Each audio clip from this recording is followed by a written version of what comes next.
My name is Lauren Whitfield, and I am 72 years old. I used to believe that if you worked hard enough for people, they would never let you suffer. I was wrong. The night it all broke happened in my own daughter's house. I stood in the doorway of her kitchen, holding my empty plate while food sat on the table behind her. Fried chicken, rice, steaming vegetables, enough for everyone. Everyone except me. She didn't look at my face when she said it. We already shared the food, Mama. That was the moment. The moment my heart dropped so hard it felt like it hit the floor before my body did. I swallowed and asked softly, "Just one spoon. I didn't eat today." She sighed like I was asking for too much. "We'll get something tomorrow," she said, already turning away. I stood there, hungry, tired, invisible, and the thought hit me like a slap. I worked 3 jobs to feed them, and they wouldn't feed me one plate. Before I continue, let me say this. If stories about strong women, painful family truth, and quiet comebacks touch your heart, subscribe, like this video, and turn on notifications so you don't miss what comes next. And please tell me in the comments what country you're watching from. I want to know who is sitting with me tonight. Because what happened after that night changed everything. And I promise you, you won't believe how this ends. But let me take you back. Way back. I raised 3 children alone. Their father left when the youngest was 2. No goodbye, no money, just silence and an empty side of the bed. I didn't cry long. Crying doesn't buy food. So I worked. Morning job at a laundry. Afternoon cleaning offices. Night shift at a diner. 3 jobs. Every day. I came home smelling like soap, grease, and tiredness. My feet hurt so bad some nights I slept with them soaking in warm water. But my children ate. Always. They never went to bed hungry. I skipped meals so they could eat seconds. I wore the same coat for 10 winters so they could have new shoes. When they asked, "Mama, why aren't you eating?" I smiled and said, "I already did." That was a lie.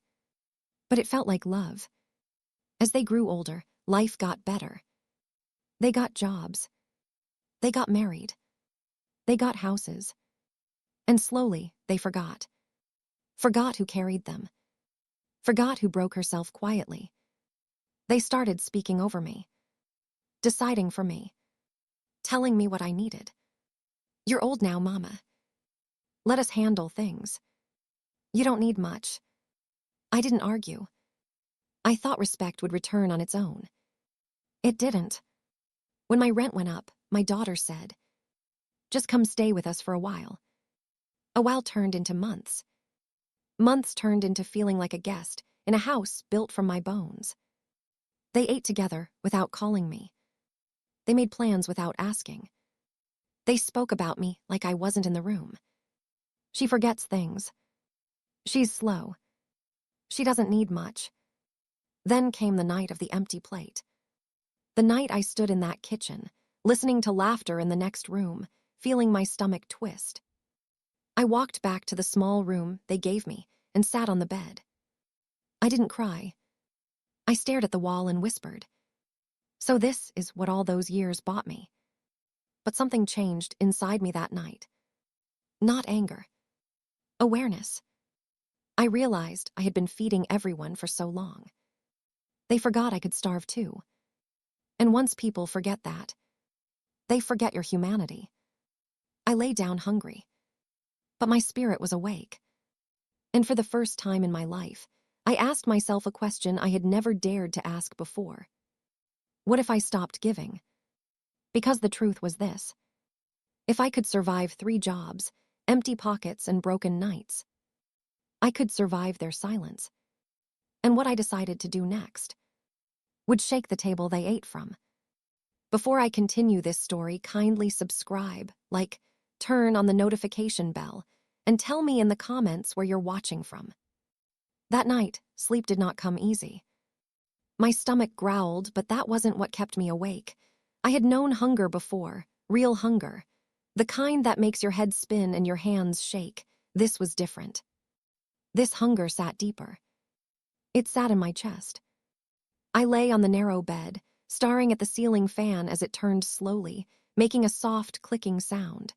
Each click felt like a reminder. Click, you worked 3 jobs. Click, you skipped meals. Click, you stayed quiet. Click, and now you're here. I pulled the thin blanket closer and whispered to myself, Lord, how did it come to this? No answer came, just the hum of the house settling around me. The laughter from earlier was gone, doors closed, lights off. I was alone. The next morning, I woke before everyone else, like I always did. My body didn't know how to sleep in. Years of early shifts had trained me too well. I sat up slowly, my knees stiff, my back aching. Hunger still sat heavy in my belly. I opened the door quietly and stepped into the kitchen. The table was clean now. No plates, no leftovers, no smell of food. Just silence. I opened the fridge. Inside were containers with names written on them. My daughter's name. Her husband's name. The kids' names. None with mine. I stood there longer than I should have, staring at those plastic containers like they might speak. I closed the fridge gently. No anger yet. Just something sinking. I made myself a cup of hot water and sat down at the table. I didn't even add tea. I just needed warmth. As I sat there, memories came without asking. Me standing behind the counter at the diner, pouring coffee for strangers who called me sweetheart and tipped me $1. Me wiping tables at midnight while my feet screamed. Me counting coins at home, trying to stretch them into meals. All of that felt far away, like it happened to another woman. But it was me. Always me. When my daughter came into the kitchen later, she barely looked at me. Mama, she said quickly, reaching for the coffee maker. Yes, I replied. She paused, then said, We're going to be busy today. I nodded. All right. She hesitated like she wanted to say something else. Then she didn't. She poured her coffee and walked out. That was it. Later that day, my son-in-law came home early. He opened the fridge, pulled out a container, and started eating straight from it. I sat on the couch, my hands folded in my lap. He didn't offer me any. Didn't even ask if I'd eaten. The TV was loud, a game show, people winning money, laughing. I watched his spoon go from container to mouth, again and again. Finally, I said softly, Is there any soup left? He paused for just a second. Then said, That's for later. Later. Always later. I nodded. Okay. That night, I skipped dinner again. Not because there was none, but because I wasn't invited. I went to bed early, my body tired but my mind wide awake. I realized something that scared me. They weren't being cruel on purpose. They just didn't see me anymore. And being unseen is more dangerous than being hated. The days passed like that. Small moments. Sharp ones. They ate out without telling me. They brought food home and labeled it. They talked about groceries like I wasn't included in the count. One afternoon, I heard my daughter say to her husband, She doesn't eat much anyway. I stood behind the wall, unseen again. I pressed my hand to my mouth. I didn't eat much because I learned not to. Because for years, there was never enough. Because I trained myself to survive. And now that survival was being used against me. My body started to feel weak. I moved slower. I got dizzy when I stood up too fast. My clothes felt looser. One morning, I caught my reflection in the bathroom mirror. My cheeks looked sunken. My eyes looked tired in a way sleep couldn't fix. I whispered, You don't deserve this. Hearing my own voice say it felt strange. But true. One afternoon, my grandson came into my room holding a cookie. Grandma, he said, do you want half? My throat tightened. Yes, baby, I said. He broke it carefully and handed me the bigger piece. I smiled and took it. His kindness broke something open in me. Because a child could see me. But grown adults chose not to. That night I prayed. Not the polite prayers. The honest ones. God. I whispered. I gave everything I had. I don't want revenge. I just don't want to disappear. I sat quietly after that. And for the first time, a thought came that felt dangerous. What if I left? The idea scared me. Where would I go? What would I do? I was old, tired, quiet. But then another thought followed. What if staying kills you? That one stayed. The next morning, something small happened. But small things are how big changes begin. My daughter made breakfast. Eggs, toast, sausage. She plated food for everyone. Except me. She carried the plates out one by one. I sat at the table, watching. Finally, I cleared my throat. Did you make some for me? I asked gently. She looked surprised. Oh, I thought you weren't hungry. I stared at her. I'm always hungry, I said quietly. The room went still. She avoided my eyes. I'll make something later, she said. I nodded. But something inside me stood up. Later that afternoon, I went into my bag and took out a small envelope. Inside was money I had saved quietly over months. Small amounts. $10 here. $5 there. Money I set aside when I could. I counted it slowly. It wasn't much, but it was mine. And for the first time in a long while, I didn't feel helpless. I felt prepared. That evening, I didn't come to the table at all. I stayed in my room.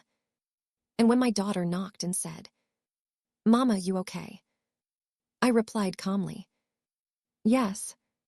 She didn't come in. She didn't ask more. And that told me everything. I sat on the bed, holding the envelope, my heart beating steady. I whispered to myself, "You fed them with your body. Now you'll save yourself with your mind." I didn't know exactly how. I didn't know exactly when. But I knew one thing for sure. I would never stand in a kitchen again, holding an empty plate, begging for food I earned with my life. And what I decided next would make them realize something they never expected. That the woman they stopped feeding was about to stop starving herself for them. Before I continue this story, kindly subscribe, like, turn on the notification bell, and tell me in the comments where you're watching from. The first move I made was a quiet one. So quiet, nobody noticed. And that is always how real change begins. The next morning, I woke up before dawn again. My body ached, but my mind was clear in a way it hadn't been for years. Hunger was still there, but it no longer controlled me. I washed my face slowly and looked at myself in the mirror. "You are still here," I whispered. And for the first time in a long while, I believed it mattered. I waited until the house was empty. My daughter left for work. My son-in-law followed shortly after. The children went to school. The door closed. Silence returned. I picked up my small bag, the one I always kept by my bed, and slid the envelope of money inside. I counted it one more time, just to be sure. It wasn't much, but it was enough to start. I stepped outside and felt the sun touch my face. It felt warm, kind, like something that didn't expect anything from me. I walked slowly down the street, my steps careful but steady. Each step felt like a question. Can you really do this? And each step answered back. Yes. I went somewhere I hadn't been in years. The old credit union, near the bus stop. The building smelled the same, clean, quiet, safe. The woman behind the counter smiled at me. "Good morning," she said. Her voice didn't rush me. I smiled back. "I need to open an account," I said. She blinked, surprised. "Of course," she replied. "Right this way." As I sat down, my hands shook just a little, not from fear. from years of not being allowed to choose. She asked for my name. I said it clearly. Loren Whitfield. Saying my full name out loud felt powerful. She asked if I wanted anyone else on the account. I shook my head. No, I said, just me. She nodded like that made perfect sense. And it did. When I left the building, I held the small paper in my hand like it was something sacred. Because it was. It was proof that I still existed as my own person. On the walk back, I stopped at a small grocery store. Nothing fancy. Just shelves and smells and quiet music. I took my time. I picked up bread, soup, fruit, simple things. I paid with my own money. The cashier looked at me and smiled. Have a good day, ma'am, she said. You too, I replied. And I meant it. When I returned to the house, no one was home yet. I put the groceries in a bag and carried them to my room. Not the kitchen. My room. That mattered. I opened a small container and ate slowly. Every bite felt like dignity. I didn't rush. I didn't hide. I ate because I was hungry. And because I could. That evening, my daughter noticed something. She walked past my door and paused. Mama, she said, did you eat? Yes, I replied calmly. She hesitated.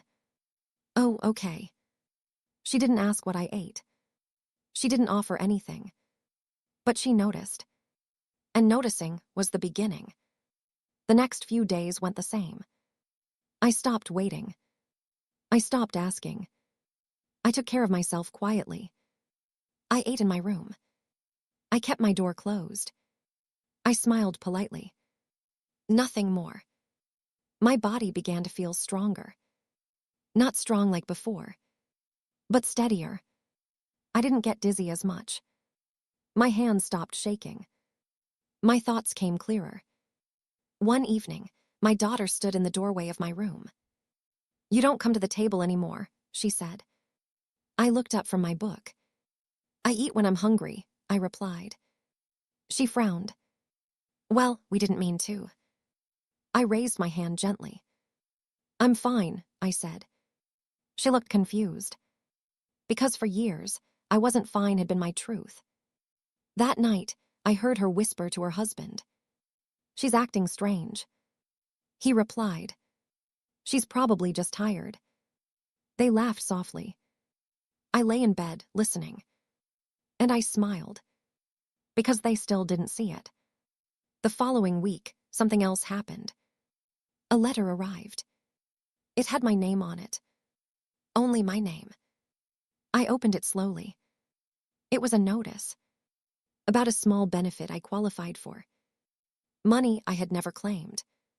Because I never thought to. Because I always thought someone else needed it more. I read it twice. Then I laughed quietly. All those years. All that struggle. And help had been waiting. I filled out the form carefully. I mailed it myself. I didn't tell anyone. Some things are not for sharing. My daughter grew more uneasy. You've been very quiet, she said one morning. I smiled. I always was, I replied. She didn't know what to say. One afternoon, my son came by. He sat across from me, looking serious. Mama, he said, is everything okay? I looked at him. Yes, I replied. He squinted. You don't need anything. I shook my head. No, I said, I have what I need. That made him uncomfortable. Because he was used to being needed. A few days later, my daughter opened the fridge and frowned. Why aren't you eating our food? She asked. I looked up calmly. I eat my own, I replied. Silence fell between us. You don't have to do that, she said. I met her eyes. I want to, I said. And for the first time. She didn't argue. That night, I sat on my bed, holding my small notebook. I wrote one line. They notice when you stop asking. I closed it. I didn't know how long I would stay. I didn't know where this path would lead. But I knew something important. I had made my first move. And they felt it, even if they didn't understand it yet. Because when a woman who has always given stops giving quietly, the room begins to shift. And soon, they would ask questions they weren't ready to hear the answers to. Before I continue this story, kindly subscribe, like, turn on the bell, and tell me in the comments where you're watching from. The questions started small. They always do. Not loud questions. Not angry ones. Careful questions. The kind people ask when they feel something slipping, but don't yet know what it is. It began with my daughter watching me more closely. I noticed it before she did.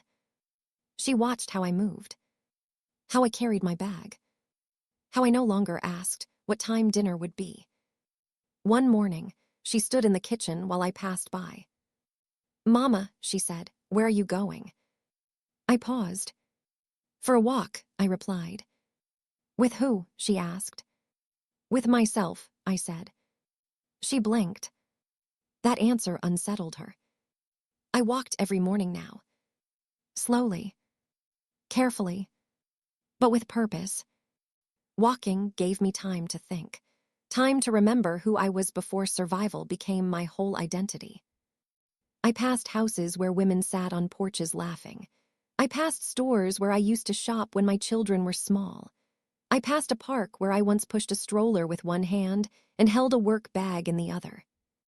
Those memories didn't hurt. They reminded me. When I came back one morning, my son-in-law was home early again. He sat at the table, phone in hand. "You've been out a lot," he said. "Yes," I replied. "Doing what?" he asked. I took off my shoes slowly. "Living," I said. He laughed like I was joking. I was. Later that day, my daughter followed me into my room. "You don't talk to me anymore," she said. I looked up at her. "I talk," I replied. "I just don't explain." She crossed her arms. "That's not fair." I nodded. "It wasn't fair when I went hungry either," I said gently. Her face tightened. She didn't expect that. That night, I heard them talking behind closed doors. "She's changing," my daughter whispered. "I think she's upset," her husband replied. "She hasn't asked for anything in weeks," she said. "That's good, right?" he said. Silence. Then my daughter said something that cut deeper than hunger ever did. "I don't know how to help her if she won't need us." I lay in bed, staring at the ceiling. Help? They thought help meant control. They thought need meant love. And I had spent my whole life letting them believe that. The next day, something happened that shifted everything. A letter came in the mail. Not bills. Not warnings. A notice. The benefits I applied for had been approved. Not a fortune. But enough. Enough for food. Enough for transport. Enough for dignity. I held that letter in my hands for a long time. Then I folded it carefully and put it away. I didn't celebrate. I prepared. That evening, my daughter cooked again. The smell filled the house. She stood at the stove and said, "Mama, food's ready." I didn't move. She turned. "Aren't you coming?" I looked at her. "No," I replied calmly. She frowned. "Why?" I answered quietly. "Because I don't want to feel grateful for what I earned." The room went silent. Her husband looked up. "What does that mean?" he asked. I met his eyes. "It means I fed this family for decades," I said. "And I won't beg to be included now." My daughter's voice shook. "We didn't mean it like that." I nodded. "I know," I said, "but impact doesn't wait for intention." She sat down heavily. That night, my son called. "Mama," he said, "are you okay?" "Yes," I replied. "You sound different." I smiled. "I am," I said, He hesitated. Do you need money? I paused. No, I said. That scared him more than if I'd said yes. Days passed. The house felt tense now. Not angry. Aware. They realized something had changed, but they didn't know how far it had gone. They didn't know I had options. They didn't know I had plans. They didn't know I had stopped waiting. One afternoon, my daughter finally asked the question she had been avoiding. Mama, she said softly, are you planning to leave? I looked at her for a long moment. Then I said, I'm planning to live. Her eyes filled with fear. Because she finally understood. That night, as I lay in bed, I felt something new. Not hunger. Not anger. Momentum. And I knew the next move would not be quiet. Because once people realize they can't starve you anymore, they try something else. And what they tried next would show me exactly how they saw me. Before I continue this story, kindly subscribe, like, turn on the notification bell, and tell me in the comments where you're watching from. People are calm when they think they still have time. Panic comes when they realize they don't. That was what I felt in the house now. Not anger. Not shouting. Fear. My daughter began watching me, the way people watch something they think might disappear. She asked questions she never asked before. Where are you going today? What time will you be back? Did you eat already? I answered politely. But briefly. Yes. Later. I'm fine. Those answers frustrated her more than silence ever could. One afternoon, she stood in the doorway of my room again. Mama, she said, you don't have to handle everything alone. I looked up from folding my clothes. I handled everything alone for years, I replied calmly. This is lighter. Her mouth opened, then closed. She didn't expect that truth. That evening, I heard her crying in the kitchen. Not loud. Soft. Confused. Her husband tried to comfort her. She's just acting out, he said. She'll calm down. I smiled to myself. I wasn't acting. I was awakening. The real panic started the day I didn't come home for lunch. I had gone out early, taken the bus, handled my business, and sat in a small park with a sandwich and a bottle of water. I ate slowly. Peacefully. When I returned later than usual, my daughter was packing the living room. Where were you? She asked sharply. I set my bag down. Out, I replied. With who? She pressed. With myself, I said again. Her voice rose. You didn't tell anyone. I looked at her carefully. I'm not missing, I said. I'm grown. The room went still. That night, I noticed something strange. My small bag had been moved. Not much. Just enough for me to notice. I opened it. The envelope was still there. But the way it sat felt different. My heart slowed. I checked again. Then again. Everything was there. But trust. That had shifted. The next morning, my daughter sat me down. We need to talk, she said. I nodded. Okay. She folded her hands. We're worried about you, she said. I smiled gently. I'm worried about me too, I replied. That's why I'm changing. She frowned. That's not what I mean. I waited. She continued. You've been distant, secretive. I nodded. Yes.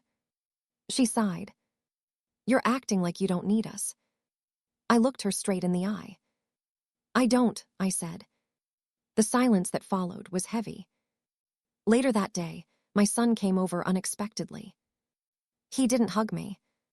He didn't sit. He stood like someone preparing for bad news. Mama, he said, what's going on? I gestured for him to sit.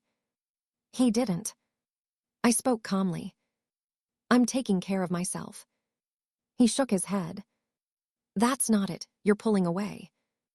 I nodded. Yes. He lowered his voice. Are you mad at us? I thought carefully. No, I said. I'm awake. That scared him. That evening, the mistake happened. The one they couldn't undo. I went to my room and found my bag open. Wide open. My papers spread on the bed. My envelope gone. For a moment, I couldn't breathe. Then I felt something else. Not fear. Resolve. I walked calmly into the living room. My daughter froze when she saw my face. Did you take my things? I asked quietly. Her eyes flicked to her husband. He spoke quickly. We were just trying to help. Help what? I asked. Manage things, he said. I nodded slowly. You mean control? My daughter's voice shook. We didn't know what you were planning. I met her eyes. That's because it wasn't yours to know.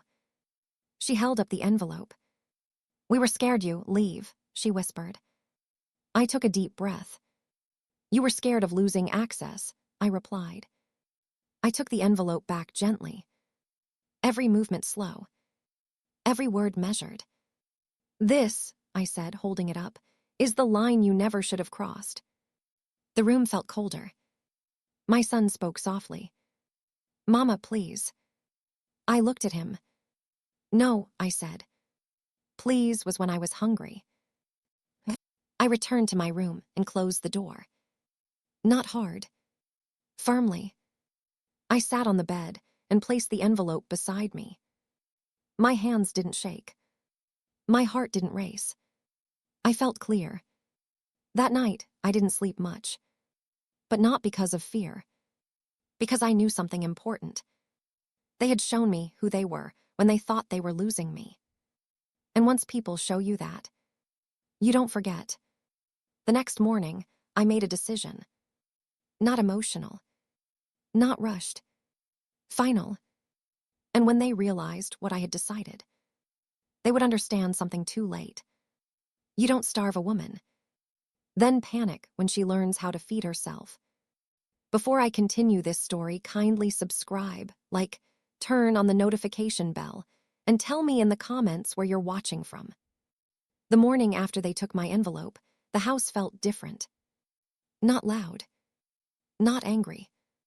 Careful. Like everyone was walking on a floor they suddenly realized could break. I woke up before sunrise, as usual. But this time, I did not rush. I sat on the edge of the bed and breathed slowly. I was not afraid. Fear had already done its worst to me years ago. What I felt now was certainty. I dressed neatly. Simple clothes, clean, comfortable. I packed my bag carefully. The envelope went inside first. Then my papers. Then my notebook. I did not hide anything. I did not rush. I moved like someone who knew where she was going. When I stepped into the kitchen, my daughter was already there. She looked tired. Her eyes were swollen, like she had cried during the night. Mama, she said softly. Yes, I replied. She hesitated. I'm sorry about yesterday. I nodded. I heard your apology, I said. Now hear my boundary. She looked confused. I continued. You will never go through my things again, I said calmly. Not to help, not to protect, not for any reason. She nodded quickly. Yes, of course. I studied her face. This is not a request, I added. This is the rule. Her lips pressed together. I understand, she said. And for the first time, she truly did. My son-in-law came in next. He avoided my eyes. He reached for the fridge, then stopped. I'm sorry too, he said. I didn't answer right away. I poured myself a glass of water. Then I looked at him. You crossed a line, I said. And lines remember being crossed. He swallowed. I was scared, he admitted. I nodded. Fear doesn't excuse theft, I replied. He said nothing after that. My son arrived later that morning. He stood in the doorway like a guest. "Mama," he said quietly. "Yes," I replied. He sighed. "They told me what happened." I nodded. "I'm sure they did." He sat down slowly. "I don't agree with what they did," he said. I looked at him. "But you understand why they did it," I replied. He hesitated, then nodded. "Yes." That answer told me everything. I finished my water and picked up my bag. "I'll be out today," I said. My daughter's head snapped up. "Out where?" she asked. I met her eyes. "That's not information I owe anymore," I said. Her shoulders dropped. When I left the house, the air felt different. Lighter. Like the world was making room for me. I walked to the bus stop and sat down slowly. I didn't feel rushed. I didn't feel small. I felt present. I went to the office first. The woman behind the counter smiled when she saw me. "Back again," she said kindly. "Yes," I replied. She helped me complete paperwork. She explained options. She spoke to me like an adult. Like a person. Every sentence healed something in me. Next, I went to view a small place. Nothing fancy. Just one room. One window. One door that locked. It smelled clean. The floor was warm under my feet. The woman showing it to me said, "It's quiet here." I smiled. "I like quiet," I replied. As I stood by the window, a thought came to me so clearly it almost scared me. I can live here. Not someday. Soon. I returned to the house, that evening calmer than I had ever been. Everyone was waiting. Not sitting. Waiting. "Mama," my daughter said carefully, "can we talk?" I set my bag down. "Yes," I replied. She took a deep breath. "Are you planning to move out?" I looked around the room. At the furniture I paid for. The walls I once cleaned late at night. The space I was allowed to exist in, but never own. "Yes," I said. Silence fell like a heavy blanket. My daughter's voice shook. "Why?" I answered honestly. "Because I don't feel safe here anymore." Her eyes widened. "We would never hurt you." I nodded. "You already did," I replied. "Just not with your hands." My son stepped forward. "Mama, please," he said. "We can fix this." I looked at him gently. "I didn't ask to be fixed," I said. "I asked to be fed." He closed his eyes. My daughter cried. Her husband stared at the floor. The children watched quietly. I didn't feel guilty. I felt clear. "I will not be hungry in a house I built," I said calmly. "And I will not grow old begging for basic care." No one interrupted me. They finally understood I was not asking. That night, I slept deeply. No hunger. No fear. Just peace. But I knew something else too. Leaving would not be easy. Because once people realize they are losing control, they try to bargain. They try to guilt. They try to rewrite history. And I knew the next chapter would test me. Because love becomes loud when power slips away. Before I continue this story, kindly subscribe, like, turn on the notification bell, and tell me in the comments where you're watching from. When people realize they are losing you, they suddenly remember your value. That was how the next few days felt. Not loving. Urgent. My daughter started cooking again. Not quiet meals. Big meals. Extra portions. She called my name when food was ready. "Mama, come eat," she said softly, like she was afraid her voice might break something. I came. I sat. I ate. But something had changed. I was no longer grateful. I was observant. They watched me while I ate. Every bite. Every pause. Like they were waiting for something. approval, forgiveness, relief. I gave them none of it. One evening, my daughter sat beside me on the couch. "I didn't know you felt this way," she said. I nodded slowly. "I know," I replied. She frowned. "That's not fair." I turned to her. "Neither was hunger," I said gently. Her eyes filled with tears. My son tried next. He came alone. He sat quietly, like he used to when he was small. "Mama," he said, "we love you." I nodded. "I know," I replied. "But love without care feels empty," I added. He swallowed. "We didn't mean to make you feel unwanted." I looked at him. "But you did," I said. "And meaning doesn't erase memory." They began reminding me of the past. The good parts. The birthdays. The holidays. The laughter. "You were always the center," my daughter said one night. I smiled sadly. "I was the support," I replied. "Not the center." She didn't argue. My son-in-law changed his tone. He spoke carefully. Respectfully. Too carefully. "You know this is your home too," he said. I looked around. "No," I replied. "This is a place I stayed." That truth landed hard. The children noticed the shift too.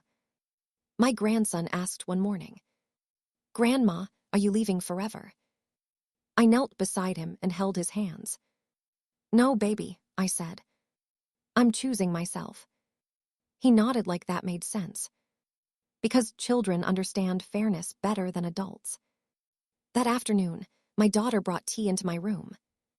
She placed it on the table and sat quietly. "You could have told me," she said. I met her eyes. "I did," I replied. "Many times, in small ways." She shook her head. "I didn't hear you." I nodded. "Because I was quiet," I said. "And quiet women are easy to ignore." She cried then. Real tears. Not fear. Not panic. Regret.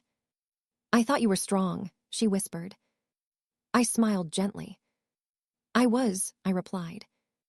"That's why I survived." They began offering solutions. "You can have your own shelf in the fridge. We'll plan meals better. You won't need to buy food anymore." I listened. Then I said something that ended all of it. "I don't want to negotiate my dignity," I said. The room went still. My son spoke quietly. "So what do you want?" I answered calmly. "I want to live where eating isn't an apology," I said. "Where asking isn't required."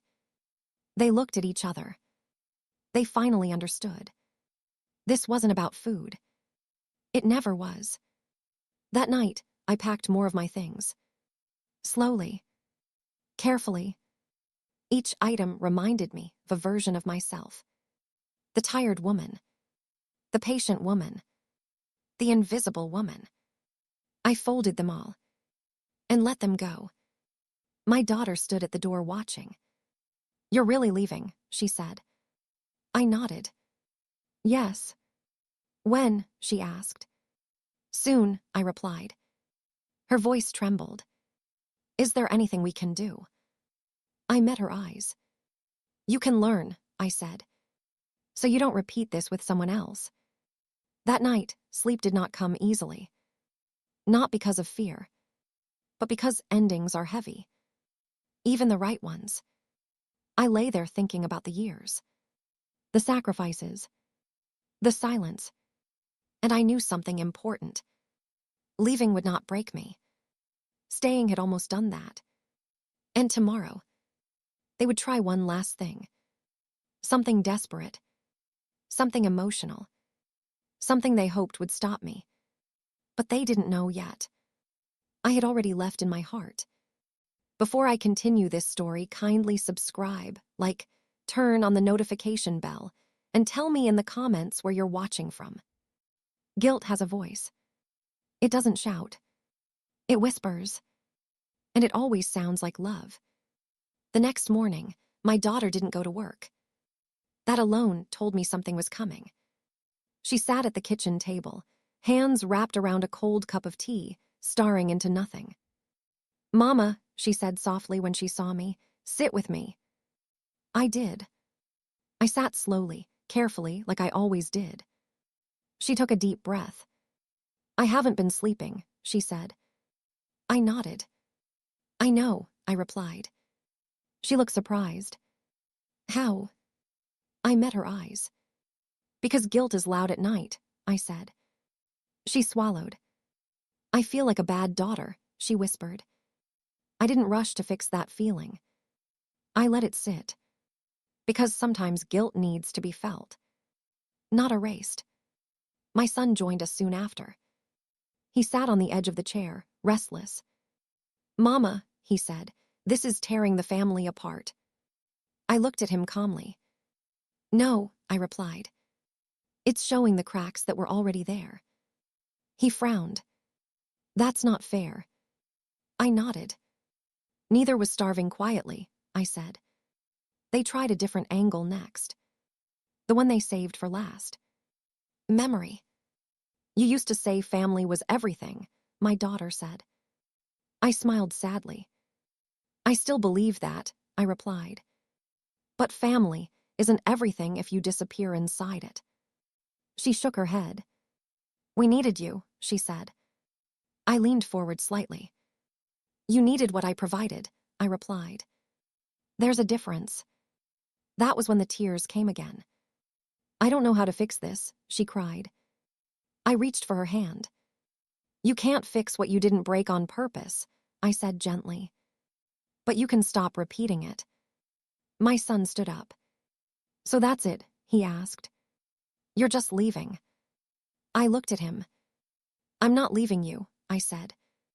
"I'm leaving hunger." Silence fell.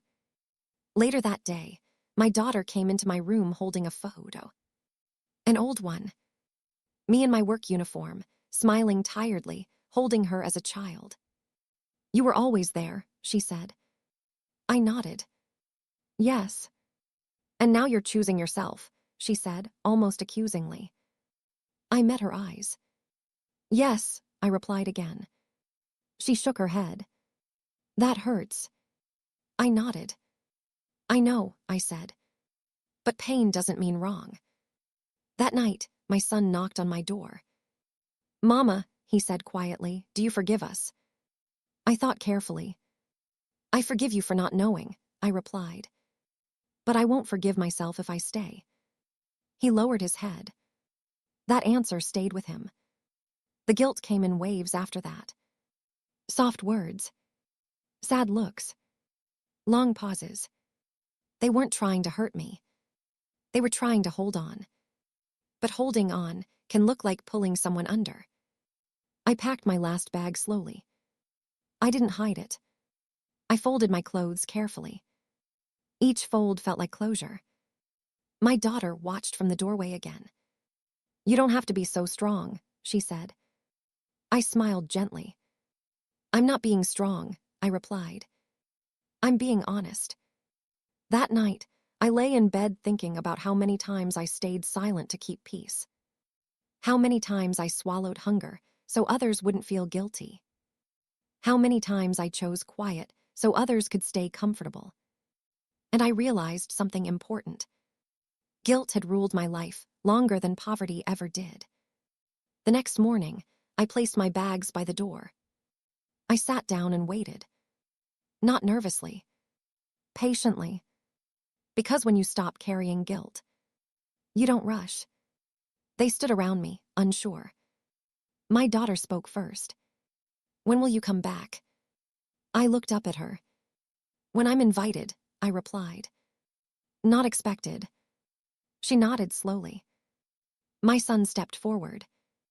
"We'll do better," he said. I smiled. "I believe you," I replied. But belief doesn't require my sacrifice. As I stood up, bag in hand, something shifted in the room. Not anger. Acceptance. The heavy kind. But I knew this wasn't over yet. Because the hardest part of change isn't the leaving. It's what happens after, when everyone has to sit with the truth. And the truth was this: I worked 3 jobs to feed them. And now, I was finally feeding myself. Before I continue this story, kindly subscribe, like, turn on the notification bell, and tell me in the comments where you're watching from. Leaving did not feel dramatic. There were no raised voices, no last arguments, no doors slammed behind me. I picked up my bags, hugged the children, and walked out slowly. The door closed softly behind me. That sound stayed with me, not because it was loud, because it was final. The bus ride felt long, not in distance, in thought. I watched the streets pass by, the same streets I once rushed through, worrying about time, money, and mouths to feed. Now I wasn't rushing. No one was waiting on me. And for the first time, that didn't feel lonely. It felt free. When I arrived at the small place, the woman handed me the keys. "Welcome," she said kindly. One word, but it landed heavy in my chest. Welcome. Not tolerate. Not manage. Not allow. Welcome. The room was simple. One bed. One table. One chair. A small kitchen. A window that let the light in without asking permission. I placed my bags down and sat on the bed. I didn't cry. I breathed. Deeply. Like someone who had been holding her breath for years. That first night, I cooked for myself. Nothing fancy. Rice. Vegetables. A small piece of chicken. I set the table. Just one plate. Mine. I ate slowly. Every bite tasted like safety. The silence in that room was different from the silence in my daughter's house. That silence had been loud with neglect. This silence was gentle. It didn't ignore me. It held me.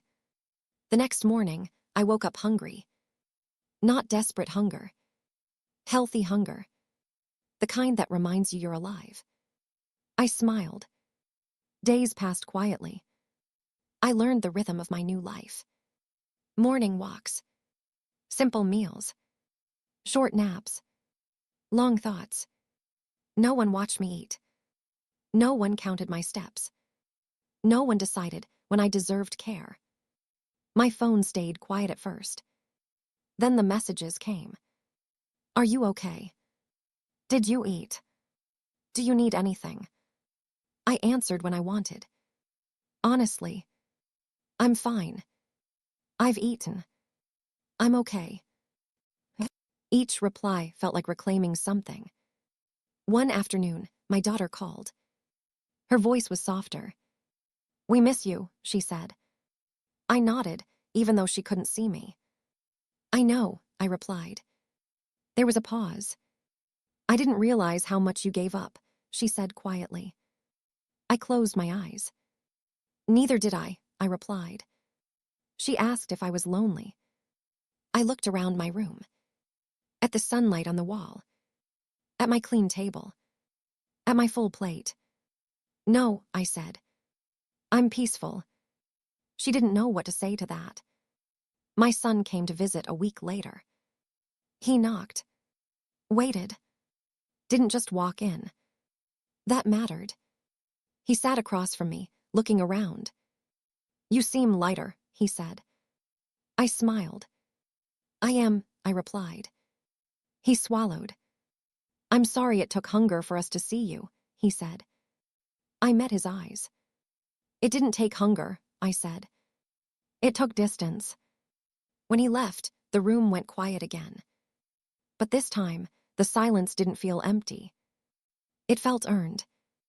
That night, I lay in bed thinking about all the years I believed love meant sacrifice without limit. All the times I told myself, just hold on, just give more, just stay quiet. And I realized something important. Love should never cost you your dignity. I slept deeply that night. No dreams. Just rest. But I knew the story wasn't over yet. Because families don't change overnight. And neither do wounds. There was still one more moment coming. One last test. One last truth. And when it arrived, I would finally know if they understood. Or if I would need to let go even further. Before I continue this story, kindly subscribe, like, turn on the notification bell, and tell me in the comments where you're watching from. The last test came quietly. It didn't arrive with shouting or anger. It came with an invitation. One afternoon, my phone rang. It was my daughter. "Mama," she said softly, "we're having dinner this Sunday. We'd really like you to come." I didn't answer right away. I looked around my small room. My clean table. My full cupboard. My peace. "Are you inviting me?" I asked. "Or are you hoping I'll come back?" She was quiet for a moment. Then she said something different.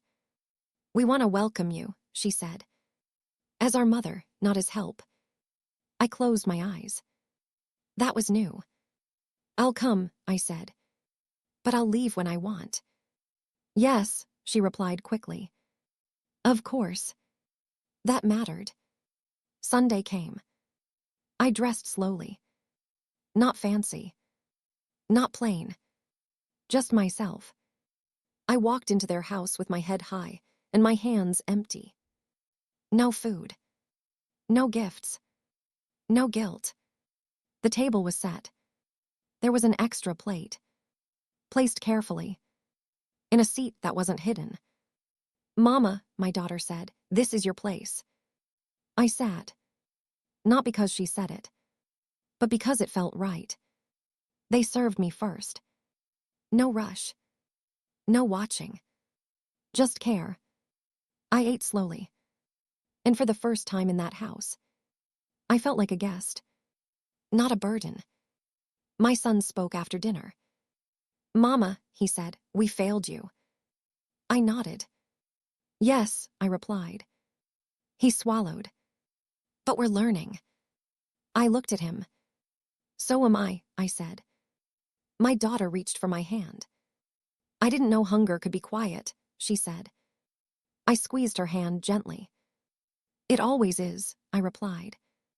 "That's why people miss it." When it was time to go, I stood up. "You're leaving already?" my daughter asked. "Yes," I replied. She nodded. "Thank you for coming." I smiled. "Thank you for seeing me," I said. I walked back to my place under the evening sky. The air was cool. My steps were steady. I unlocked my door and stepped inside. Home. I made myself a small meal. Sat down. Ate. No memories chasing me. No regrets pulling at me. Just peace. That night, as I lay in bed, I thought about the title of my story. I worked 3 jobs to feed them. They wouldn't feed me one plate. The ending wasn't anger. It wasn't revenge. It was this. I learned to feed myself. And in doing so, I taught them how to see me. Because when a woman who has given everything finally chooses herself, she doesn't lose her family. She changes the rules of love. And I slept that night full. Not just in my stomach, but in my soul. When the door closed behind me that night, I stood still for a long time. I didn't rush to sit down. I didn't turn on the light. I just stood there, listening to the quiet. Not the empty kind of quiet. The kind that finally listens back. I set my bag down slowly and leaned against the wall. My legs felt tired, but my heart felt steady. For the first time in many years, I was not bracing myself for the next disappointment. I was breathing. I walked into my small kitchen and placed my groceries on the counter. Just enough for one person, just enough for peace. I didn't feel sad about that. I cooked slowly, like I had all the time in the world, because for once I did. As the food warmed on the stove, memories came back to me. Not the painful ones first, the ordinary ones. Me standing over a pot years ago, stirring food while my feet ached. Me packing lunches before sunrise. Me pretending I wasn't hungry, so my children wouldn't worry. I used to think that was love. And maybe, at the time, it was the only kind I knew. But love that leaves you starving is not love that lasts. I sat down with my plate and ate quietly. No one watched me. No one rushed me. No one decided when I had eaten enough. Every bite felt like something I had been owed for a long time. When I finished, I washed my plate and placed it neatly in the rack. One plate, clean, waiting for tomorrow. I sat down by the window and looked outside. The street was calm. A dog barked far away. Somewhere, someone laughed. Life was still moving. And so was I. Later that night, my phone buzzed. A message from my daughter. "Did you eat?" I stared at the screen for a long time. I could have answered quickly. I could have said yes and left it there. But I typed something different. Yes, and I was not hungry when I went to sleep. She didn't reply right away. I didn't expect her to. Some truths take time to sit with. The next day I woke up early again. Habit, but this time my body didn't feel heavy. I stretched, slowly, carefully, like someone who planned to live a little longer. I made myself tea and sat down at the table. I thought about my children. I did not hate them. I did not curse them. I understood something I hadn't before. They didn't wake up one day and decide to mistreat me. They learned it. They learned that I would always adjust, that I would always eat later, that I would always understand. And when people learn you will always understand, they stop trying to do better. That truth hurt, but it also freed me, because it meant I didn't fail as a mother. I just loved past the point of balance. A few days later, my daughter came to visit. She knocked. That mattered. I opened the door and stepped back. She looked around my small place. It wasn't fancy. It wasn't big. But it was calm. She sat down slowly. "I didn't know you could live like this," she said. I smiled gently. "I didn't know either," I replied. She looked at me then, really looked. "You were hungry," she said quietly. "Not just for food." I nodded. "Yes." Her eyes filled with tears. "I thought you were okay, because you never complained." I reached across the table and held her hand. "That's how hunger survives," I said. "It hides in quiet people." She cried then. Not loudly. Honestly. She stayed for a while. We talked about small things. Nothing heavy, nothing dramatic. Before she left, she stood by the door. "I'm sorry," she said. I nodded. "I hear you," I replied. She hesitated. "Will you come back to live with us?" I shook my head slowly. "No," I said. "But I will come back to visit." She nodded. That was enough.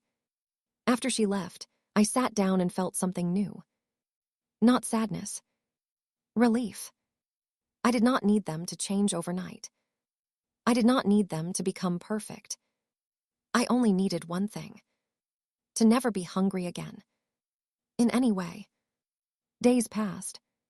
Weeks. My body grew stronger. My mind grew clearer. I began walking every morning, greeting neighbors, smiling at strangers. People spoke to me differently. Not because I demanded it. Because I stood differently. One afternoon, I saw a woman sitting alone on a bench, staring at the ground. I sat beside her. "You okay?" I asked. She shook her head. "I give and give," she said. "And I still feel empty." I nodded. "I know that feeling," I replied. She looked at me. "How did you stop?" she asked. I thought for a moment. "I stopped explaining why I deserved care," I said, and started giving it to myself. She was quiet for a long time. Then she smiled. That night, as I lay in bed, I thought about all the women like me. Women who worked until their hands shook. Women who fed everyone but themselves. Women who were told to be grateful for scraps of care. I wished I could speak to them all. I would tell them this. Being strong does not mean being silent. Being loving does not mean being invisible. And motherhood does not mean starvation of the self. My daughter still calls me now. Not to ask what I need. To ask how I am. That difference matters. Sometimes she brings food when she visits. She waits for me to sit before she eats. She listens when I speak. Not because I demanded it, but because distance taught her what closeness never did. My son calls too. He asks questions. Real ones. He once said, "I didn't know how much you gave up." I replied, "Neither did I." That honesty changed us both. Some nights, I still remember the kitchen. The empty plate. The full table. I don't relive it with anger anymore. I remember it as the moment my life turned. The moment hunger became clarity. The moment I stopped disappearing. I am not rich. I am not famous. But I am fed. And there is a difference. I eat when I am hungry. I rest when I am tired. I speak when something hurts. That is my quiet victory. If you are listening to my story and something inside you feels tight, I want you to hear this. You are not wrong for wanting care. You are not weak for needing help. And you are not selfish for choosing yourself. Sometimes, the bravest thing a mother can do is stop starving herself to keep others comfortable. I worked 3 jobs to feed them. They wouldn't feed me one plate. But I learned something they never expected. A woman who knows how to survive can also learn how to live. And once she does, she never goes hungry again.